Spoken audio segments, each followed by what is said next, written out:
Well, we're joined now by His Excellency Diri, Governor of Bayelsa State, to shed some light on some of those resolutions agreed on in the Southern Governors Meeting. Good morning, Your Excellency. Thank you for joining us today on the program. Chamberlain, good morning. All right, let's start off with that, almost that last bit, which is where we left off with the previous conversation about the rejection of the non-transmission of votes electronically. So do the governors have it on good authority that that is what the Assembly is planning to pass in the Electoral Amendment Act? Well, for us, we want a transparent system. We want a system that when results are so transmuted, it will be very acceptable. So whether it was a rumor, whether it was part of what the National Assembly has agreed on, we only wanted to set our record straight and then tell Nigerians what we as governors of Southern Nigeria want in the Electoral Amendment Bill. So does that then, can we assume that the governors have in turn, briefed or spoken with their representatives in the National Assembly to tow the same path? Oh, sure, yes. We are on the same page with our representatives across Southern Nigeria. And in fact, indeed, we have resolved to have very formal meetings with our representatives across Southern Nigeria. A part of that document has been circulating concerns spending, election spending, and breaks it down for presidential election, governorship election, which concerns you as well. Did you see any need to intervene in that as well? Sure. I think that almost everybody is not happy with the huge expenditure during elections. And we are just looking at the formal bit of it. Nobody is looking at the informal expenditures that are being carried out by those who are contesting elections. And what we see is that money has a very big role to play in elections. And if we need to reduce the influence of money in our electoral processes, I think that beyond looking at the formal financial involvements, we also have to look at the informal side. Just like the honorable member was saying, how do you even evaluate the monies that have been expended by those who are contesting elections to delegates, to voters and all that behind the scene? So it is actually a food for thought, and it's worrisome.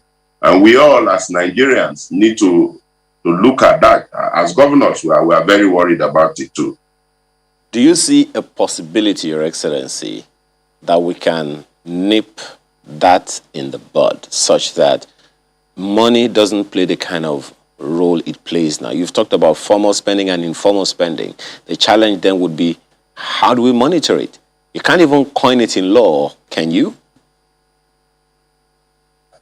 Well, our problem has not been much of laws, but implementation. It's not the lack of laws per se, but the implementation of it and the sincerity and the honesty and the commitment by those of us who have the powers of implementation. And again, it is both ways. Those who are implementing it and then those of us who are voters. Because if we also are committed to making the electoral process free of fraud, even as voters, we need to now begin to sing a new song that getting money during elections will actually not bring the kind of democracy that we all are anticipating to have in Nigeria, a democracy that will grow from strength to strength. So for me, at this stage. It is difficult to nip in the bud, but it's a welcome development, the amendment of the electoral bill. If we go into full-scale electronic voting, we have the registers that are electronic. We have the process of voting, which is voting itself, will now be by electronic. And then the transmitting of the results will also be in the same process. That will go a long way to also check the influence of money in the process. Well, Your Excellency, I mean, when it comes to, I mean, you talked about, the fact that the responsibility is also on the voter. But at a time when some people say poverty has been weaponized against the people, so to speak, it will be really difficult to say that people shouldn't collect the money. But hopefully that is what the game plan is. But the challenge here is enforcement of that provision of the law. How do you is it possible to enforce the law such that people do not incentivize people with money to vote for them? Again, the enforcement is both ways. It's both ways. When you are in that process, the agencies, INEC, the security agencies, will have to lead by example. If they lead by example and monies do not play so much role in their discharge of their own duties, it will also rub off on the electorates. It will rub off on the politicians. Because if an INEC official, if a security agency refuses a politician with all the influences of money, that will rub off on the electorate. And so it is something that both the institutions charged with the processes, the politicians themselves, and the people have to be on one page. It is not something that will come up maybe just from top to down. It has to go from bottom to the top and from the top to the down. Speaking about the petroleum industry bill, yes, the Southern governors rejected that proposed 30% share of profit for the exploration of oil and gas in the basins. They also rejected the 3% to host communities, wanting 5%. But for some of those positions on the PIB, why did the governors have to wait until this point? Because even many say 3 or even 5% is way too small.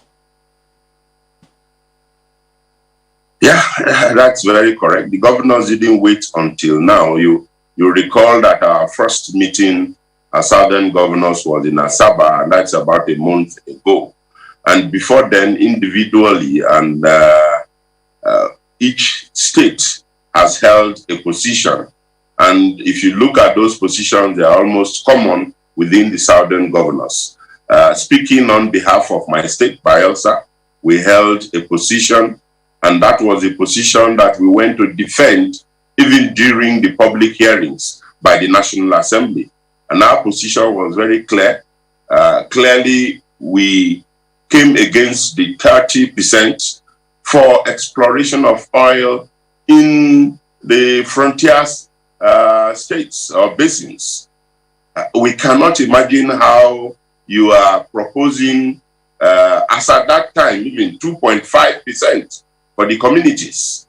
And then you want to go and explore oil with the profit, with the proceeds from these oil-producing communities for 30%.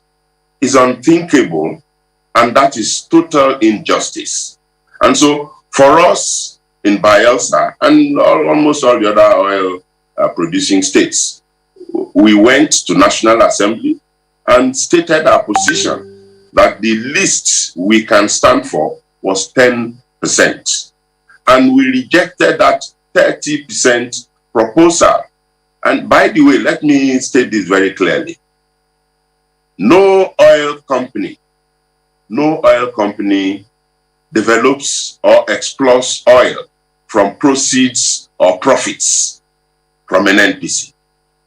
We have seen major international oil companies, the IOCs, the Nigerian Oil Company, Shell Oil Company. None of them have explored oil from proceeds of other people's oil. And so we see this again as another fraud. We see this again as another injustice meted out to the oil producing communities, just as we have seen the land use. So that's one. And then we also looked at the definition of oil producing states. Again, some people say that has been misinterpreted, but you cannot have everywhere that pipeline goes through to be now defined as an oil producing community. An oil producing community couldn't have been where pipes are laid. And that is the common understanding that Nigerians are beginning to have about the definition of oil producing communities, which again is totally unacceptable to us, particularly those of us whose states are the oil producing states. All right, Excellency, we'll go to break, but we'll be back in about 3 minutes, so please stay with us.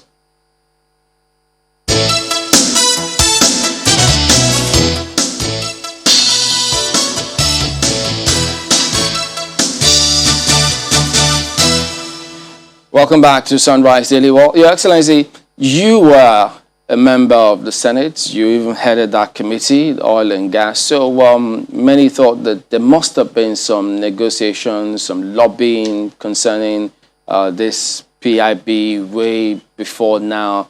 Could you give us some of the backstory? What could the undercurrents have been? How come that it appeared as though all of those, parley didn't yield the required results? Well, you can see how long this has been in the, and these were some of why it has been in the coup. One as the other.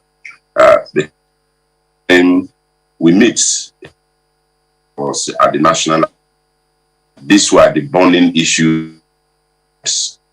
We are, most of our colleagues, other Nigeria, who do not see reasons why we are saying what we believe in.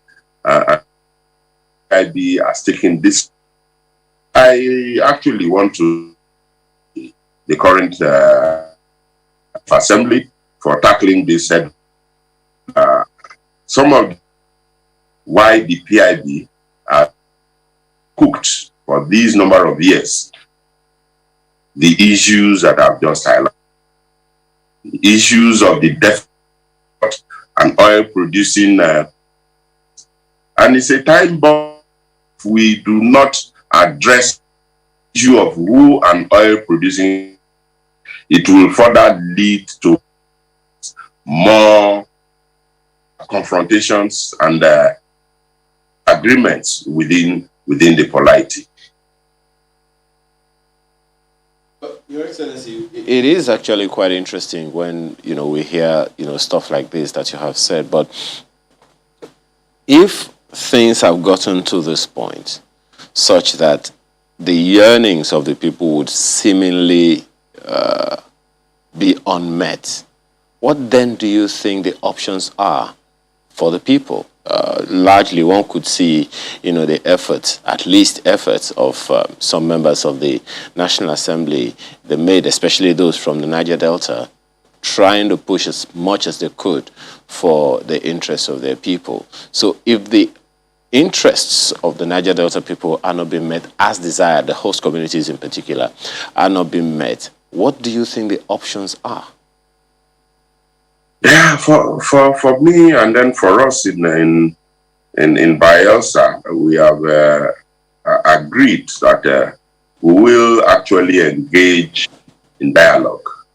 We want to engage in dialogue and bring to the fore the issues and why people who do not understand our environment and the environmental degradation, and of course the effects on our economy, the effects on our psyche, and even on our social relationships. We need to bring them to the fore for everybody to appreciate, so that when we come with these arguments, those who are not from the Niger Delta will understand why we are bringing up such arguments. I like to recall here, whilst we were in the 8th Assembly in the House of Representatives, I had a colleague from northern Nigeria, precisely from Niger State, who was chairman of a committee, and we went on oversight to somewhere in Delta State. And by the time we returned, my colleague called me and said, look, I now understand your position, why the position you take on the floor of the House. By henceforth, I will not oppose your presentation on the floor of the House. And I think most of it is out of the ignorance of those who are not in the terrain of the Niger Delta.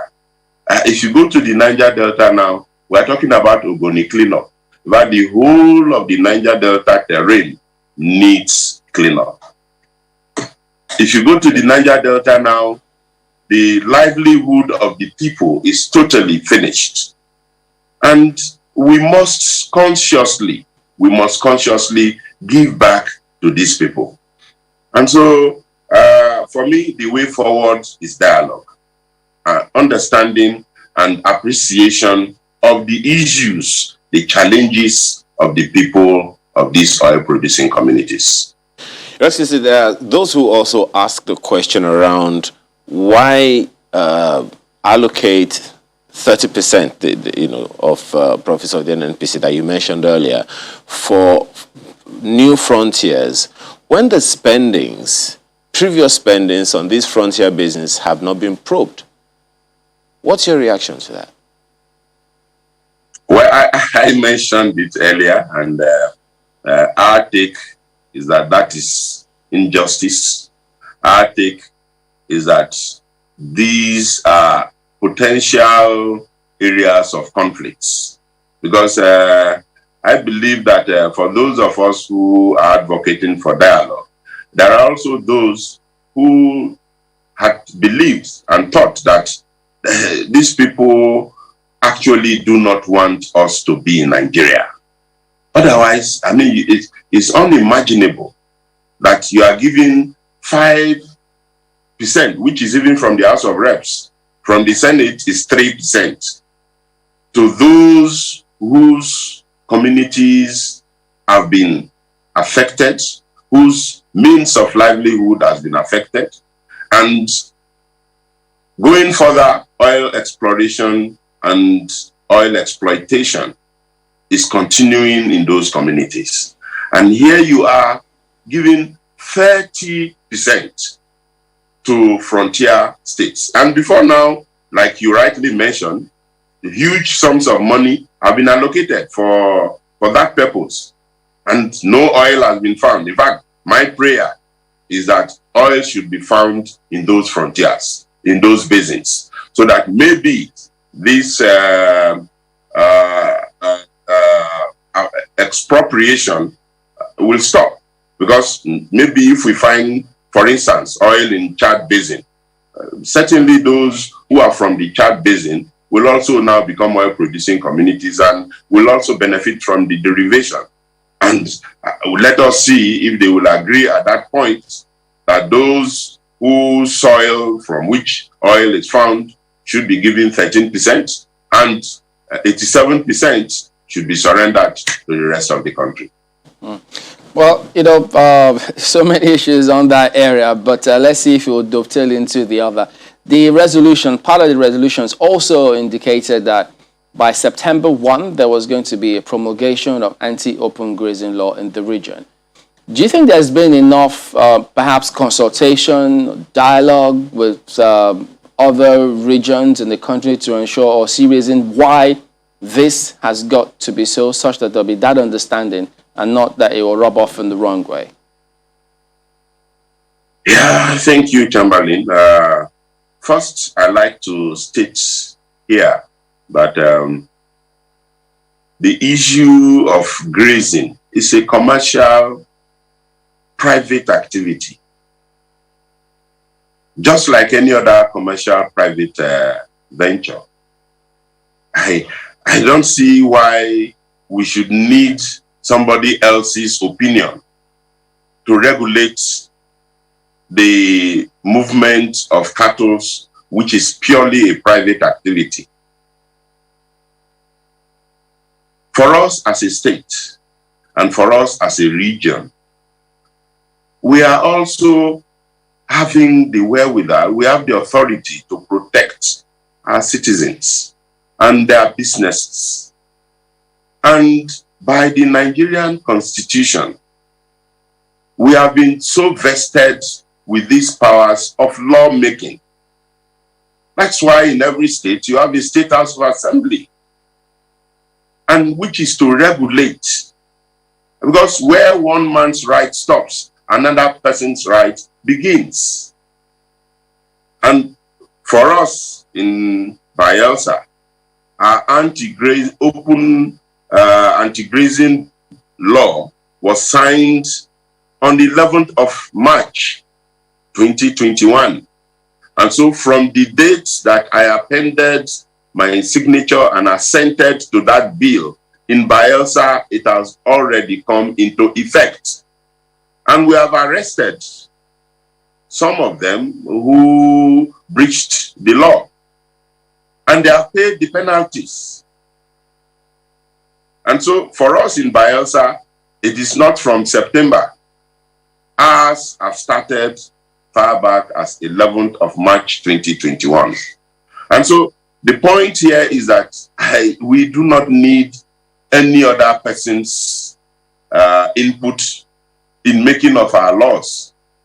We went through the process of lawmaking. If anybody who is interested in making an input, he should have gone there during the public hearing and then make his own inputs.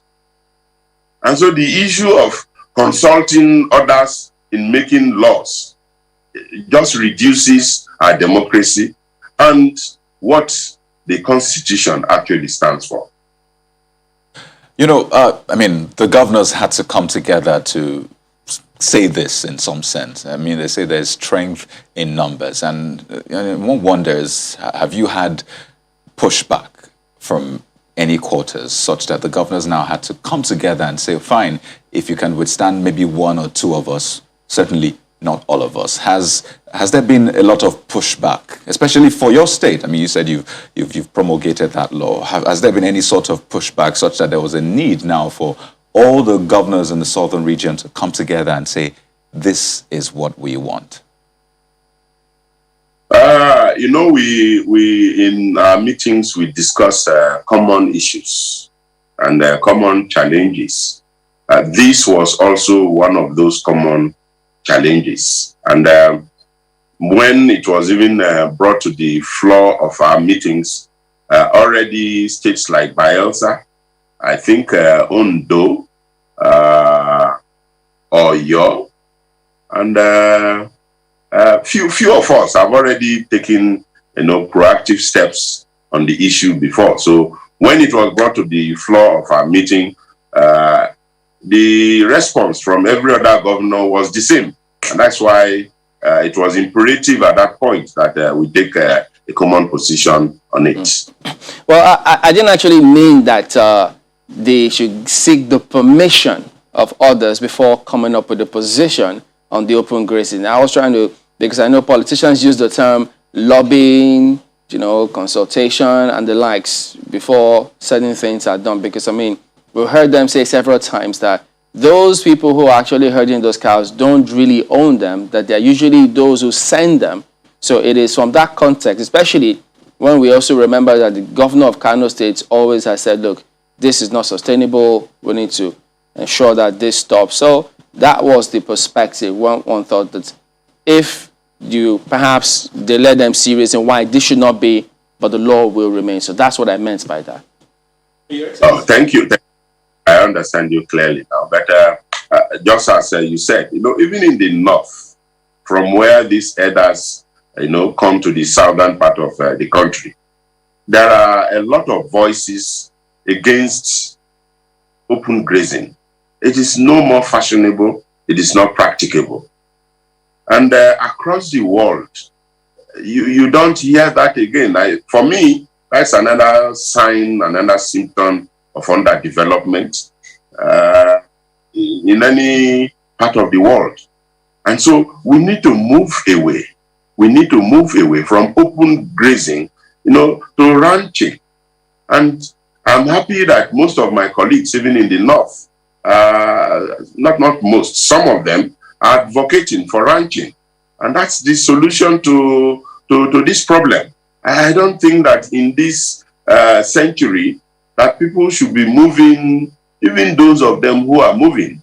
There are people who do not have the opportunity. I don't think that those who own the cattle will ask their own children to move from northern Nigeria by foot to southern Nigeria. I don't believe so. Their children will be studying in schools. Even if they have to rear cattle, it has to be the most modern techniques and technology of rearing cattle. And that's what we are all advocating. And so these people who are moving, some say they are not even Nigerians. Some say they are coming in from other countries. We need to stop it. Well, the forum also spoke about the presidency coming from the south. But we know that is not how these things work. It's going to take much more than that pronouncement. So is it that the southern governors are also going to do the work? Because, certain people will say, if you take that position, does that then mean that you wouldn't want to see anyone from any other region vie for that position other than people from the south?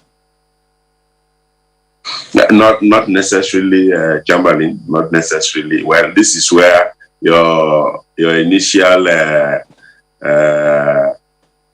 thoughts have come in, so to speak. At this point, what we need to do is lobbying. We have taken a position, and that position is a political position. So you don't need to impose it on people. You have to now talk to people. You have to lobby them and see reasons with you why, our position will be beneficial to the country. It will be beneficial for the smooth,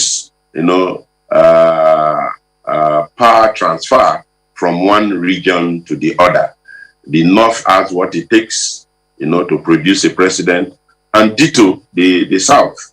The South has what it takes to produce a president. And for us to live harmoniously, respect for each other, and believe that power actually comes from God. But when we have this relationship and this understanding that for 8 years, for 2 terms, as our constitution has allowed, one particular region will be there, and then the next time we transfer to the other region. And do not forget the brief history from former President Obasanjo. When he was done with his 2 terms, he left the scene and brought in Yaradua. And Yaradua was there. The unfortunate incident of death happened, and that brought in the child of necessity, which led to our leader and my brother, the former president, Goodluck Ebele Jonathan, assuming office. And after the 4 years, the North now moved, that the power was actually theirs and it must return to them. I should return to them. And finally, they got it. And now we are seeing the last term of President Buhari. And it is only usual, only normal and acceptable to us from the South that this will be reciprocated by our brothers from the North. And that's why we took that decision yesterday to say that in 2023, the president should actually come from the South.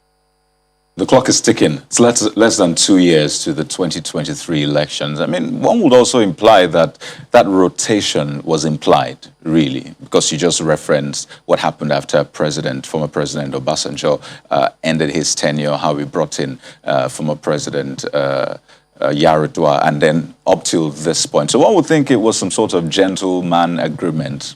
Why was there a need for the governors to come out with such strong statement? Had you been seeing maybe signs, symptoms, things were going the other way, and you thought, wait a minute, we need to steer this back on the course we want? Why was there a need to come up with that position in the first place? Well, you'll agree with me in that whatever we have done, it's not constitutionally backed up. It is not constitutional that the presidents have to rotate between the North and the South.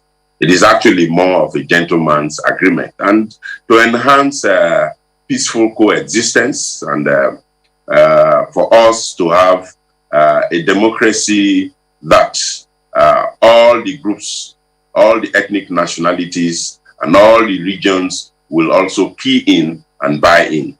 And so, I don't know, you described it as a very strong statement, but for us, we feel and we believe that this will only enhance peaceful coexistence and being your brother's keeper.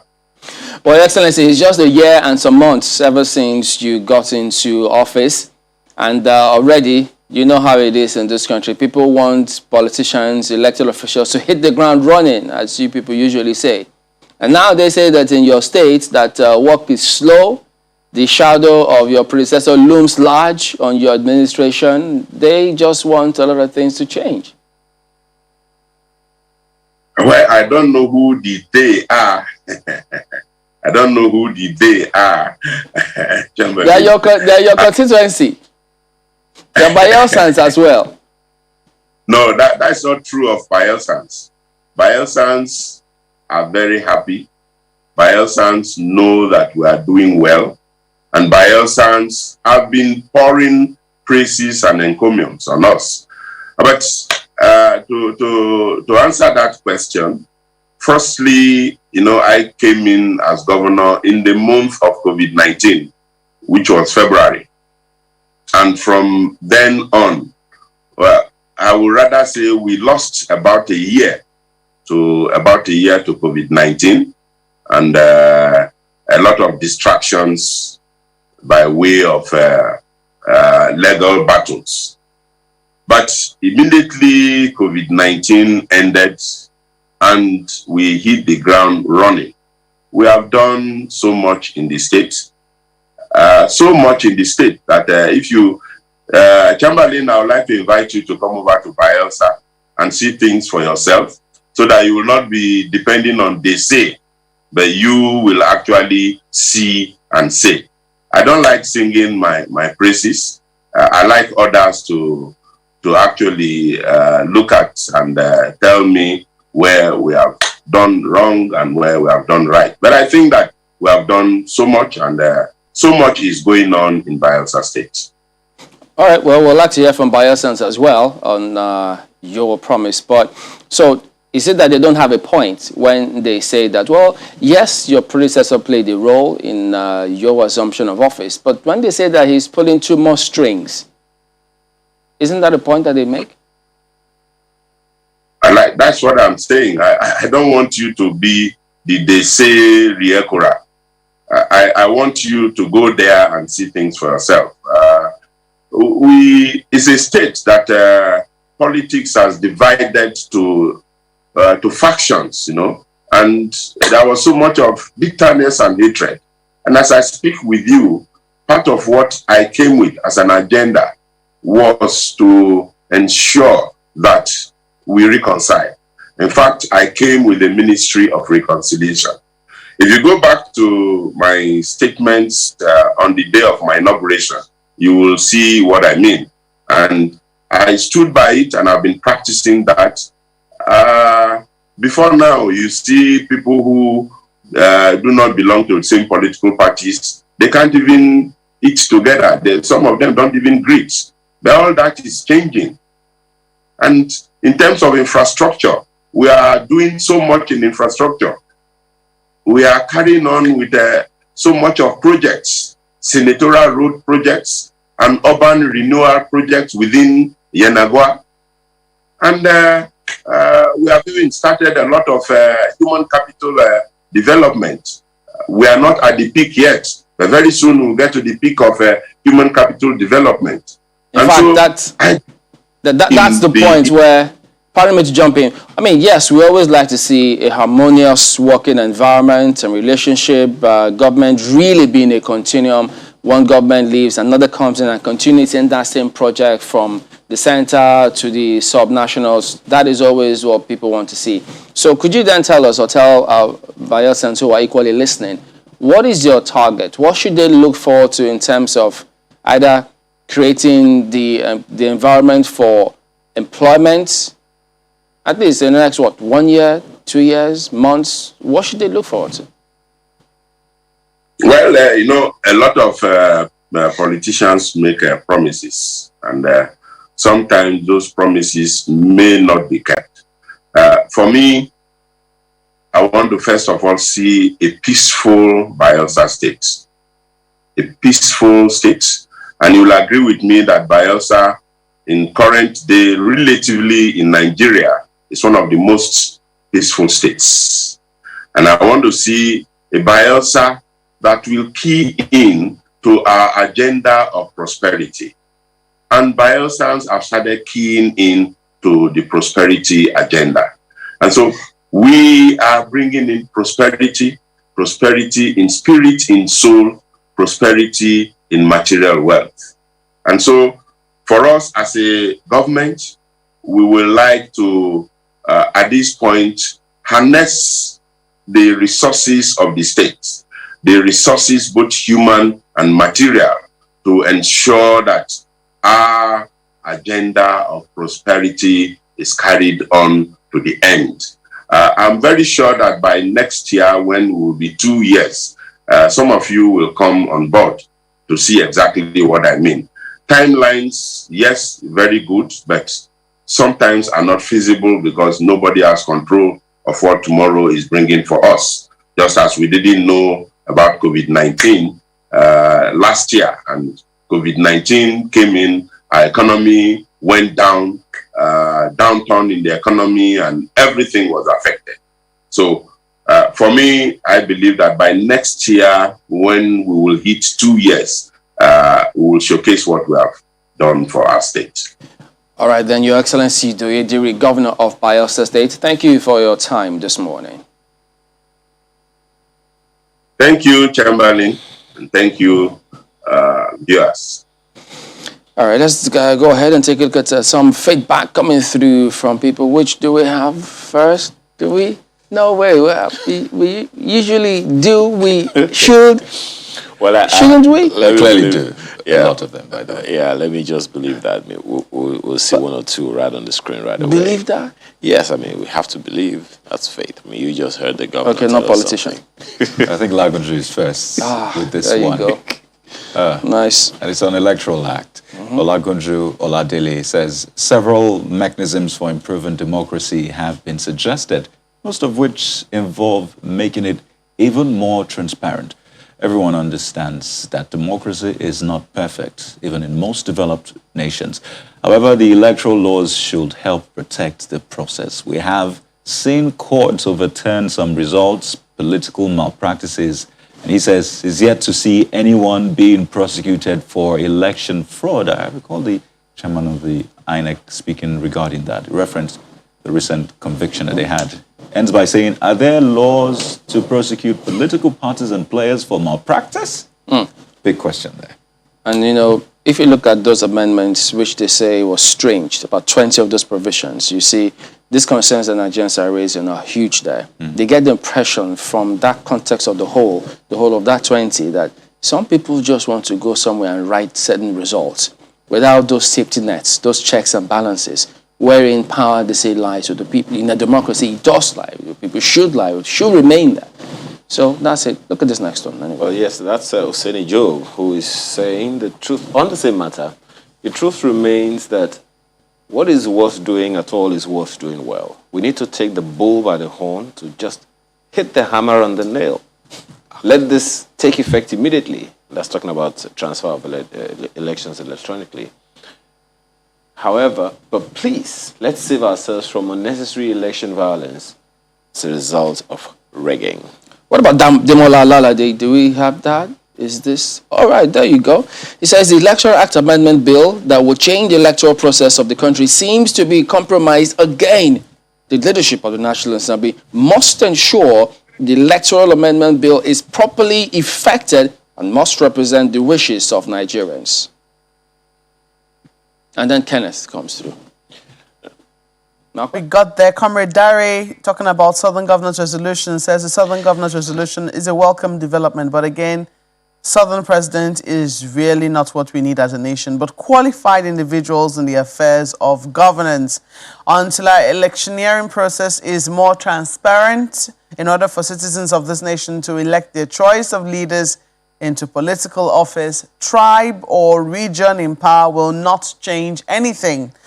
Therefore, it's time we do away with primordial sentiments as we position ourselves to elect credible leaders with mental capacity, he adds.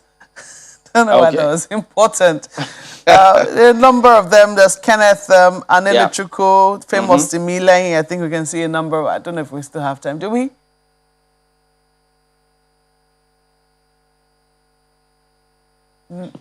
Maybe we don't. Well, thank you so much for sending in your mails. Yes, you can see that from Kenneth Alechuku. Hopefully, I'm always hoping against hope, even though my hope is yet to materialize, that we'll be able to take some more mails one day, someday. Thank you so much for watching this morning. I'm Mao Yusuf. I hope so too as well. I'm Kayode Kikele. When you talk about hope, one of the comments actually mentioned Hope 93. Amaya Makinde, have a wonderful day. But what can you do without hope or hoping in life? Maybe someone's name. I'm trying better than yourself. We'll see you next time.